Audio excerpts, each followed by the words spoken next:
ಅವರ ಅಭಿಪ್ರಾಯ ನಮಗೆ ತಿಳಿಸಿದ್ದಾರೆ. ಅವರಿಗೆ ರಿಸರ್ವೇಷನ್ಸ್ ಇವೆ. ಮಾನ್ಯ ಮುಖ್ಯಮಂತ್ರಿಗಳ ಜೊತೆಗೆ ಚರ್ಚೆ ಮಾಡಿ ನಾವು ಅವ್ರಿಗೆ ಮುಂದೆ ಕಮ್ಯುನಿಕೇಟ್ ಮಾಡ್ತೀವಿ. ಅವರು ನಾಳೆ ಬರಬೇಕು,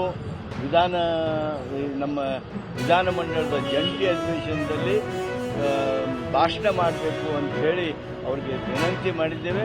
ಸಂವಿಧಾನದ 176 ಒಂದರ ಪ್ರಕಾರ mandatory for any governor, it is mandatory for any governor to come and address. ಅದನ್ನು ತಾವು ದಯಮಾಡಿ ಬರಬೇಕು, ಭಾಷಣ ಮಾಡಬೇಕು ಅಂತೇಳಿ ಅವ್ರನ್ನ ಕೋರಿದ್ದೀವಿ.